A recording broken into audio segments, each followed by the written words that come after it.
오늘 또 설교를 하게 됐어요. 설교는 말이죠, 성경을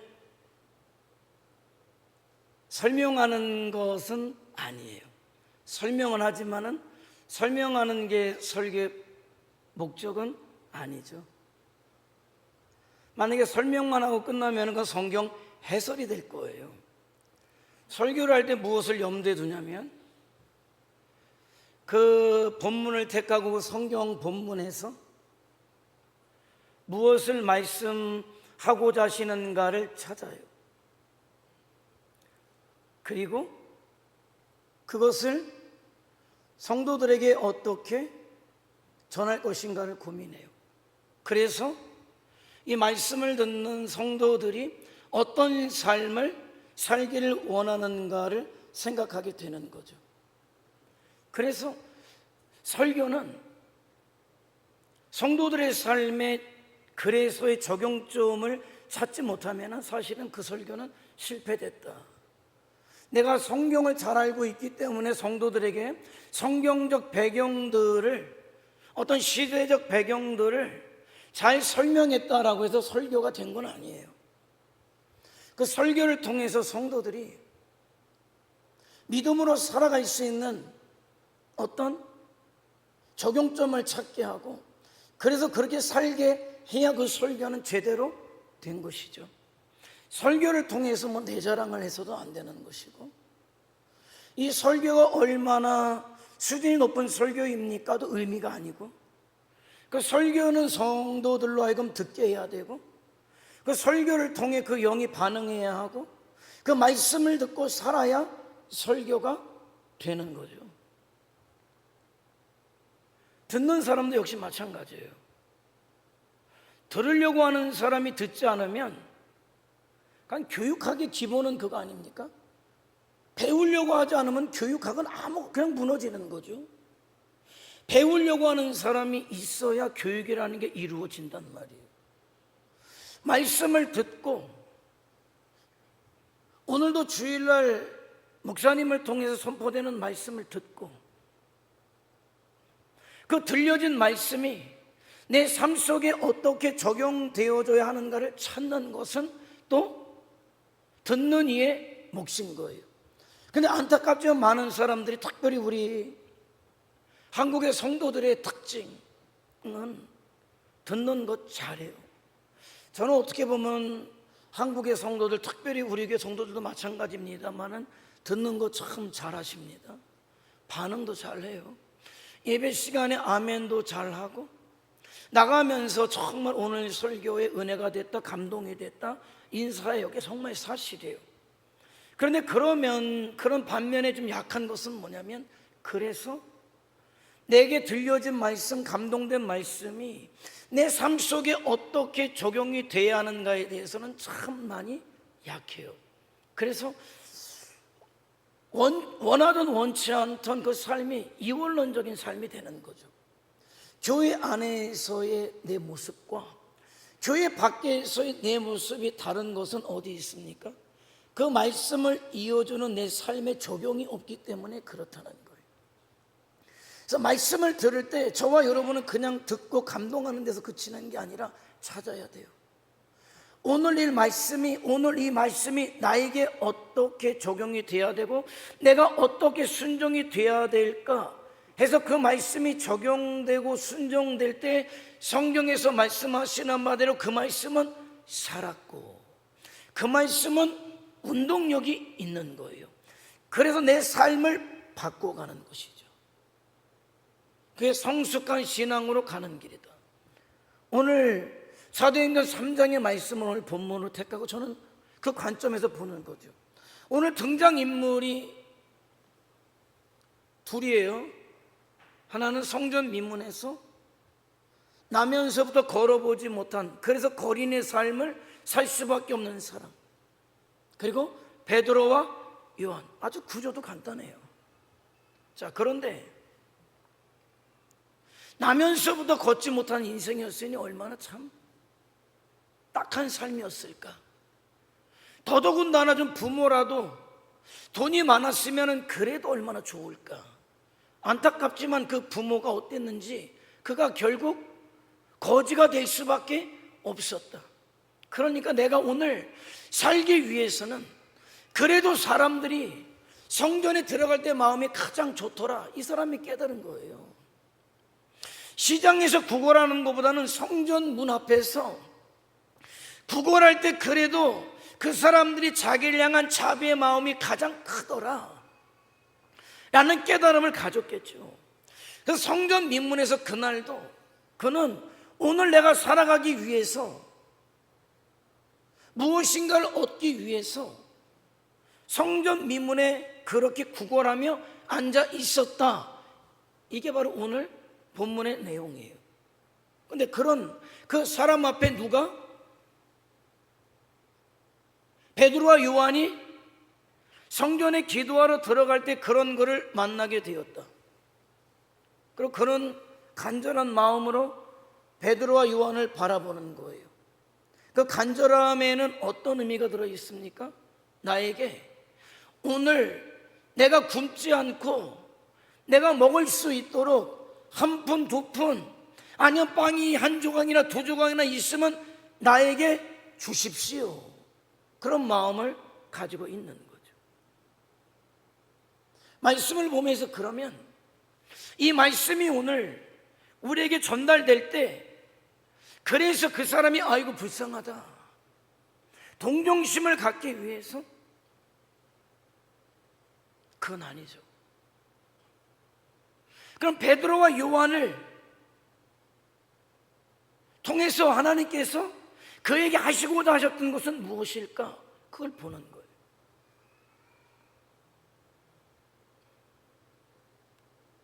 이 시대 저와 여러분을 하나님께서 베드로와 요한처럼 세우기를 원하신다 라고 할 때, 그럼 베드로와 요한이 바라보았던 그 나면서부터 걷지 못했던 그 거지를, 우리는 누구를, 그 거지를 통해서, 그 불쌍한 사람을 통해서 누구를 보아야 할까라는 거죠. 아마도 저와 여러분에게 이 시대 베드로와 요한 같은 삶을 사는 것이 하나님의 뜻이라고 할 때, 그럼 저와 여러분이 바라보아야 할 사람은 누굴까? 아마도 영적으로 나면서부터 걸어보지 못한 거지와 같은 영적 불행한 삶을 살아가는 사람을 볼 수 있는 눈이 오늘 이 시간에 저와 여러분에게 있어야 하지 않겠나라는 거예요. 자, 공통점이 있어요. 베드로와 요한이 만난 그 사람, 이 시대 저와 여러분이 만나거나 만나야 할 영적으로 나면서부터 걷지 못한 그 사람, 그들의 가지고 있는 공통점이 무엇인지 아십니까? 그들은 결코 자기가 가진 힘으로, 자기가 가진 자원으로는 절대로 스스로를 구원할 수 없다는 공통점을 가지고 있단 말이에요. 누군가가 도와주지 않으면 나면서부터 걷지 못한 그 사람은 살아갈 길이 없어요. 이 시대 영적으로 나면서부터 걷지 못한 사람을 누구라고 이야기할까요? 불신자들이죠. 아직 구원받지 못한 사람들이죠. 그 사람들 역시도 그들 스스로 그 불신의 길에서, 멸망의 길에서 스스로 헤어나올 힘이 없다라는 거죠. 자, 그런데 문제는 이거예요. 그런 사람들을 베드로와 요한이 만났다. 저와 여러분이 그런 사람들을 만났고 만나야 할 것이다. 그런데 오늘 말씀을 이어가는 3절로 6절은 무엇을 말씀하냐면, 그런데 무엇을 얻을까 바라보는 그 사람에게 베드로와 요한이 그 사람이 원하는 것을 줄 것이 없다는 거예요. 무엇인가를 줄 수 있으면 좋은데 베드로와 요한은 그들에게 줄 것이 없었다는 거예요. 물질이 없었어요. 그들이 가지고 있는 빵이 없었어요. 그런데 오늘 본문은 여기서 끝나지 않아요. 계속 이어져 내려가고 있다는 거죠. 그들을 보면서 베드로와 요한이 자기를 바라보는 그들을 보면서 그들은 아마도 주님의 마음이, 주님의 생각이, 주님의 감정이 아마도 들어왔을 거예요. 정말 저 사람이 나에게 금을 원하고 은을 원하지만은, 한두 푼의 돈을 원하지만은, 나는 그러나 그 사람이 원하는 것을 줄 수 없지만은, 그러나 그럼에도 불구하고 그것이 아니라 나는 그에게 금이 아니지만 은이 아니지만 정말 저 사람에게 필요한 것, 정말 중요한 것, 그것이 나에게 있다는 것을 그들은 알았다는 거예요. 내가 돈이 있어서 돈을 준다면, 금이 있어서 금을 준다면, 은이 있어서 은을 준다면 아마도 저 사람은 오늘 이 하루 걱정 없이 살아갈 수는 있을지 몰라도 저 사람의 인생은 평생 그렇게 구걸하며 살다가 비참하게 살다가 죽을 수밖에 없을 것이다. 그러나 나는 그가 원하는 것은 있지 않지만 그 사람의 인생을 바꿔놓을 수 있는 것이 내게 있음을 그들은 알았다는 거예요. 그래서 오늘 베드로와 요한은 뭐라고 이야기하고 있습니까? 너가 나에게 원하는 금과 은은 내게 없거니와 내가 너에게 정말 주고 싶은 것이 있는데 그것이 바로 누구냐? 나사렛 예수 그리스도다. 베드로와 요한이 주고 싶은 것은 무엇이었을까? 그 인생을, 아니 그 영혼을 송두리째 바꿔놓을 수 있는 그분, 예수 그리스도, 자기 안에 이미 충만히 계신 그 주님을 전달하기를 원하셨다. 내게 있는 가장 귀한 그분, 세상의 그 어떤 곳에도 바꿀 수 없는 그분, 내 절망을 희망으로, 내 사망을 생명으로 바꿔놓으시는 그분, 내가 마귀의 자식, 멸망의 자식인 나를 하나님의 자녀로 영원히 살 수 있는 그런 영생의 사람으로 만들어 놓을 수 있는 그분, 그 예수님의 이름을 나는 오늘 너에게 주겠다는 거예요. 오늘 여러분에게 무엇이 있습니까?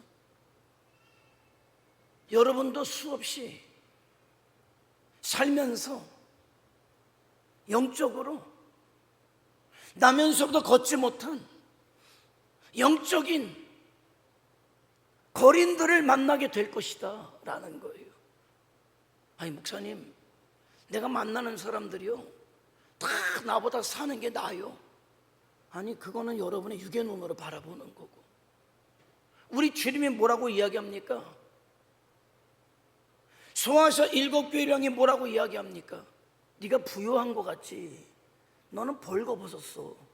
그게 주님이 보시는 관점이란 말이에요. 저와 여러분이 주님의 마음을 갖는다면, 주님의 눈을 가지고 본다면은 내 앞에 수도 없는 나면서부터 걷지 못한 불행한 인생을 살아가고 있는 영적으로 거지인 사람들이 얼마나 많이 있냐는 거예요. 그러면 그들에게 여러분은 무엇을 주시겠습니까?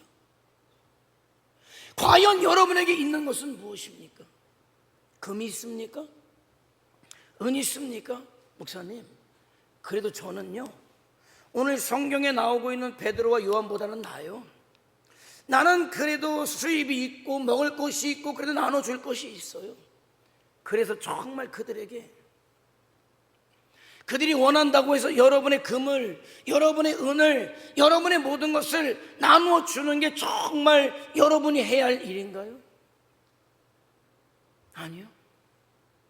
오늘 하나님의 뜻은, 하나님 말씀은 여러분들이 가지고 있는 것을 그들에게 금을, 은을 주는 것을 원하지 않으셔요. 아니, 금과 은을 주는 것을 잘한다고 하셔요. 그런데 그거로 끝이라면 그게 주님의 뜻이 아니라는 거예요. 내가 금을 주었다, 은을 주었다, 내가 무엇을 했다, 그러면 그 다음에 정말 저와 여러분이 주어야 할 것은 무엇입니까?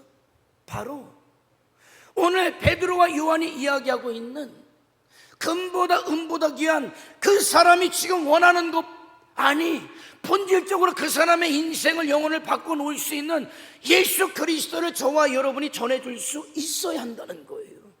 그게 저와 여러분이 이 시대 속에 살아가야 될 사명임을 기억하시기 바랍니다. 어떤 사람은 그러더라고요. 참 예수 믿는 사람들 참 좋아, 좋은데 선한 일을 해, 착한 일을 해, 어려운 지역에 와서 정말 수혜당하고 화재당한 사람들 도와, 역시 예수 믿는 사람 달라. 근데 말이야, 그냥 만들 다 좋은데 끄트머리가 나빠. 끄트머리가 꼭 끄트머리가 예수야. 그냥 하고 가면 박수 받을 거 꼭 예수를 해가지고 박수 받을 거 저렇게 핀잔이나 받고 간대. 미안하지만 그게 우리 할 일이에요. 저와 여러분이 금을 주는 사람입니까? 은을 주는 사람입니까? 아니, 이 시대 저와 여러분이 금을 준들 은을 준들 감동하지 않아요. 여러분, 이번에 20만 원씩 받아가지고 얼마나 감동됐습니까? 얼마나 눈물나게 고마웠습니까? 안경이나 맞추자. 안경집이 1등 했대요. 안경집이 1등 했대요. 아니요, 그건 여러분이 잘못됐다는 게 아니에요. 이 시대는 금으로 은으로 만족을 줄 시대가 아니고, 더더군다나 성도가 금으로 은으로 만족을 주는 사람은 아닌 거예요. 저와 여러분이 금을 줘야 돼요. 은도 줘야 됩니다. 나는 주지 말라는 이야기가 아니에요. 선한 삶을 살지 말라는 것 아닙니다. 그것 위에 정말 저와 여러분이 해야 될 것은 무엇입니까? 예수 그리스도를 주는 거예요. 나는 너에게 줄 게 없어. 나는 너에게 금을 줄 수 없고 은을 줄 수 없어. 그러나 내가 너에게 줄 것이 있는데 곧 나사렛 예수 그리스도 이름으로 일어나 걸어라. 할렐루야. 그리고 손을 내밀었을 때, 그가 손을 잡았을 때, 그러나 그가 일어나 걷고 뛰는 역사가 벌어졌단 말입니다. 그러면 끝 지어야 돼요. 오늘 사도행전 3장은 끝이어야 돼요. 그런데 끝나지가 않아요. 끝나지가 않아요. 10절 이하의 14절, 15절, 22절, 23절에 가면 무엇입니까? 그렇게 자기가 주고자 했던 그분, 나면서부터 네가 걷지 못했지만은 그래도 불행하게 거린의 삶을 살 수밖에 없었지만은 그런 너를 일으키신 그분이 누구냐? 그분은 창조주이시고, 그분은 구원주이시고, 그분은 너를 위해 십자가에 못 박히신 분이시고, 사망 권세를 깨뜨리시고 부활하시고 승천하신 분이시고, 마침내 너를 하나님의 나라에 이르게 하실 그분이다. 여러분, 나면서부터 걷지 못한 사람이 걷게 되었다는 것만큼 큰 기적은 없어요. 그것만으로도 세상 사람들에게 박수를 받아야 돼요. 그것만으로도 그야말로 대서특필될 이야기 아닙니까? 그런데 거기에 베드로와 요한은 만족하지 않아요. 왜? 그게 본질이 아니에요. 그가 일어났다고 해도 본질은 아니에요. 그가 일어났다면 무엇 때문에 일어났습니까? 그렇게 일으키신 분 예수 그리스도를 믿어야 60만 고침받는 게 아니라 영혼까지도 고침받는 거예요. 뭐라고 이야기합니까? 10대 혈류증 걸린 여인이 주님 앞에 와가지고 옷자락을 만져요. 그러므로 말미암아 그 혈류증이 났어요. 주님이 그를 바라보면서 뭐라고 이야기합니까? 평안히 가라, 평안히 가라. 네 영혼이 구원을 얻었다고 말씀하시잖아요. 주님이 오셔서 나병 환자를 고치셨다, 맹인을 고치셨다, 중풍병자를 고치셨다. 그게 목적이 아니에요. 그것을 통해서 내가 누구냐를 보여주신 거예요. 내가 구원자, 내가 구세주, 내가 창조주이심을 보여주시고, 나를 믿음으로 아담과 하와를 통해서 너에게 주어졌던 영원한 형벌, 영원한 사망의 죄를 벗어버리고 다시 하나님께서 부르시니 아버지 나라에 이르러라. 아버지 나라에 이르는 길은, 잃어버린 낙원을 회복하는 길은 오직 나를 믿는 것밖에 없어. 왜? 너가 지옥 갈 죄를 내가 다 담당할 거기 때문에. 그래서 그들은 나면서부터 걷지 못한 사람을 살려낸 이후에, 걷게 한 이후에 예수 그리스도를 증거하고 있단 말이에요. 저는 저와 여러분이 사람들에게 박수 받는 사람이 되길 원해요. 손가락질 받는 사람 되지 않기를 원한단 말입니다. 그러나 박수 받는 이유가 무엇 때문에? 예수 그리스도를 전해 주었기 때문에. 싫어하는 사람도 많아요. 정말 그렇게 얘기하는 사람 많아요. 아유, 집에는 다 좋은데 마지막 예수가 싫어. 예수만 빼면 정말 같이 살았으면 좋겠어. 그런데 저와 여러분에게 예수가 빠지면 뭡니까? 아무것도 아닌 거예요. 예수가 없다면 이 자리에 앉아있는 게 무슨 의미가 있습니까? 아무것도 아닌 거예요. 나는 저와 여러분의 말 한마디가, 저와 여러분의 눈빛 하나가, 여러분 어떻습니까? 나를 봐라. 손을 내밀면서 베드로와 요한이 나를 봐라. 무엇을 봤을까요? 베드로와 요한의 눈빛에서 무엇을 봤을까요? 저는 주님이시라고 생각해요. 이미 그 안에 충만해 계신 주님의 눈을 보았을 겁니다. 내 손을 잡아라. 그럼 베드로의 손이 아니에요. 요한의 손이 아니에요. 그 손은 누구의 손입니까? 그 순간 예수 그리스도의 손이었다는 거예요.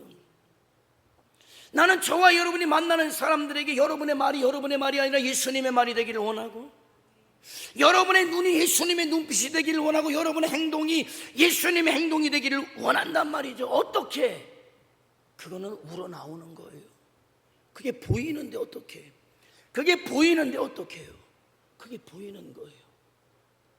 자, 그러면 어떻게 보였을까? 자, 오늘 본문 1절이 굉장히 중요해요.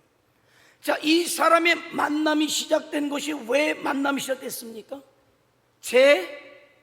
제9시 무슨 시간에? 기도 시간에 베드로와 요한이 성전에 올라갔다. 이날만? 아니요. 그들은 정해놓고 끊임없이 기도하고 예배하고 찬송하는 삶을 살았다는 거예요. 그렇게 기도하고 예배하고 찬송하는 사이에 어느덧 예수 그리스도로 충만하고 성령으로 충만하고 내 안에 충만한 예수 그리스도가 내 삶을 통해서 사람들에게 보여진다는 거죠. 내가 억지로 보여진다고 보여집니까? 안 보여져요. 자연스럽게 내가 충만하면 흘러나게 돼 있어요. 왜 저와 여러분이 이 시대 예수님의 증인된 삶을 살지 못할까요? 그렇게 간절히 나에게 무엇을 달라는 그 사람이 달라는 것이 왜 금과 은으로 생각이 될까요? 내 안에 예수 그리스도가 아직 충만하지 않기 때문에 그렇다는 거예요. 우리가 초대교회 역사를 재현하는 교회가 되길 원합니다. 여러분, 하나님께서 이 시대 초대교회 성도들의 삶을 재현하라고 이 시대 가운데 보내셨습니다. 무슨 수로? 어떻게? 내 안에 있어야 나올 것 아닙니까? 내 안에 충만해야 나올 것 아닙니까? 근데 어떻게? 그 답은 베드로와 요한이 지금 주고 있는 거예요. 무엇으로? 말씀과 기도와 예배와 영적 생활을 통해서. 그러니까 성도라고 할 때 절대적으로 하도 들어가지고 귀에 못이 박혔을지 모르지만 왜 못이 박힐 정도로 할까? 그만큼 중요하기 때문에.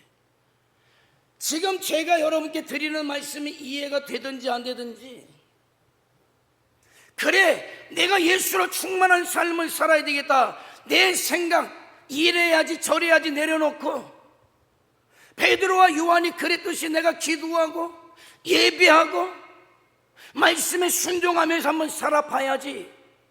그렇게 한번 해보시란 말이죠. 그럴 때 여러분이 알게 모르게 여러분에게 무엇이 충만해집니까? 예수 그리스도로 충만해지고, 충만해지신 예수 그리스도가 여러분을 통해서 흘러나오는 거죠. 내 말에 권위가 생기고 내 행동에 신뢰가 가고 어느 순간에 내가 던지는 말이 믿어지게 되는 거예요. 누구 엄마, 우리 같이 교회 갈래? 예수님 믿어야 살아. 예수님 믿어야 복돼. 그 말이 내 안에 예수로 충만하지 않으면 그냥 립서비스에 불과해요. 그런데 내 안에 충만해지기 시작할 때 그것은 거부할 수 없는 부르심이 되는 거예요. 난 여러분이 그러하기를 원하는 거죠.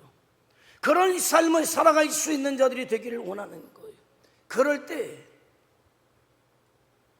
우리 교회를 통해서 이루고자 원하셨던 초대교회 역사는 이루어진단 말이에요. 지금 그냥 너무나 신앙의 모습들이 너무 다양해져서 말이죠, 너무 세련돼져서 말이죠, 저는 못 따라갈 것 같아요.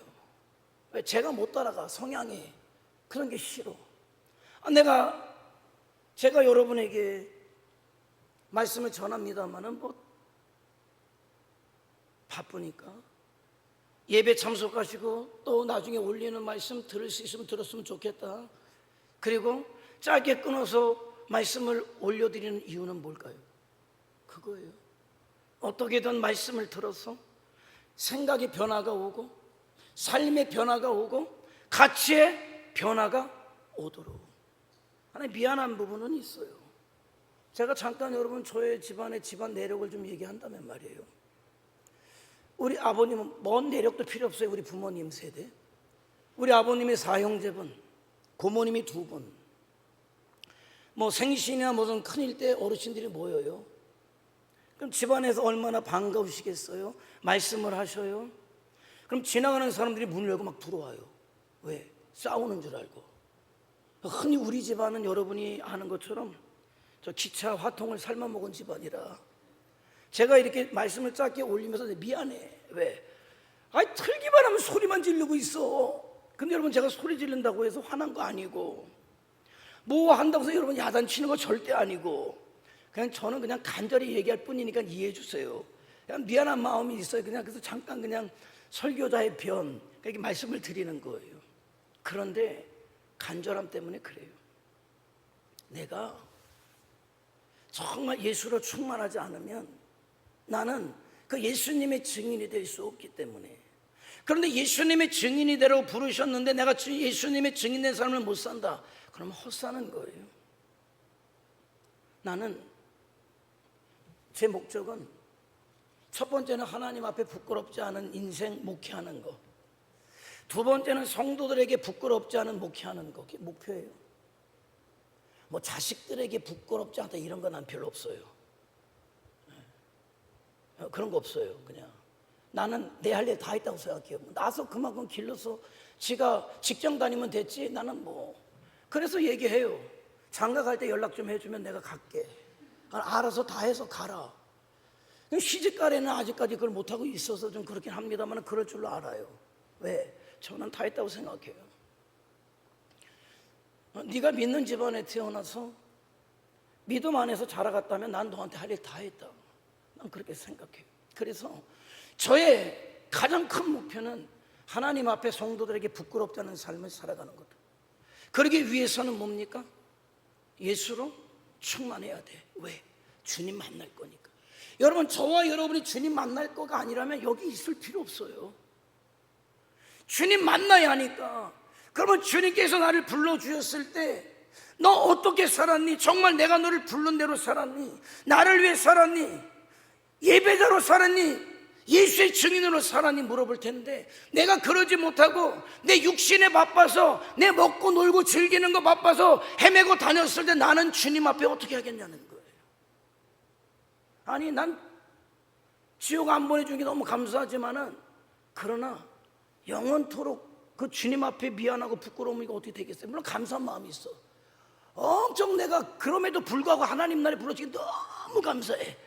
그러면서 너무 미안한 마음이 공존하지 않겠느냐는 거예요. 나는 그래서 다 못 갚아요. 우리가 다 못 갚는데 그래도 주님 앞에 그 주님의 십자가 앞에 하나님의 사랑 앞에 부끄러움을 최소화하는 삶을 살아가자.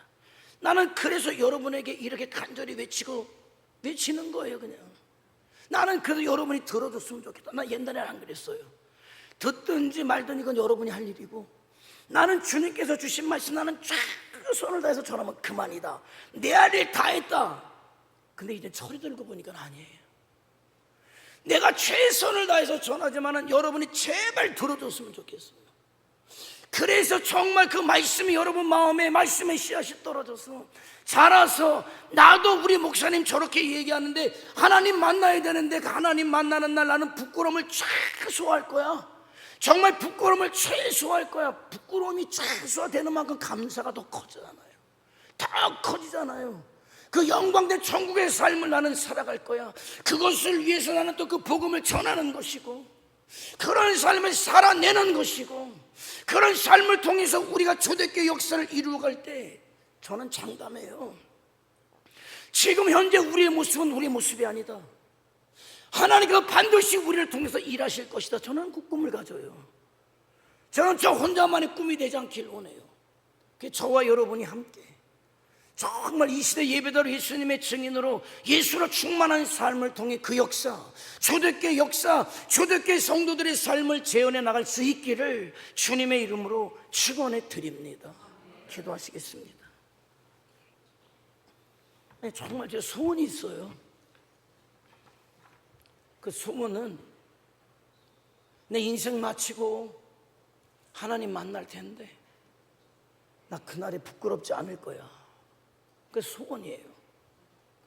근데 주님 만나는 날 부끄럽지 않은 방법은 예수로 충만한 삶을 살아가는 길밖에 없어요.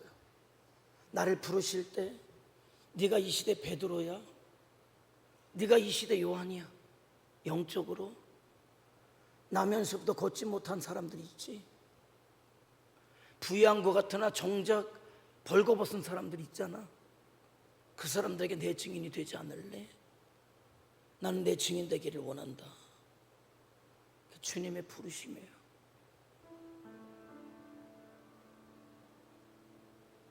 내가 그를 일으켜야 되잖아요. 일으킬 힘이 있어야 되잖아요. 내 안에 예수가 충만해야 돼요. 나 주님의 부르심 따라 살겠습니다. 사명으로 살겠습니다. 말씀으로, 기도로, 예배로 하나님 앞에 서겠습니다.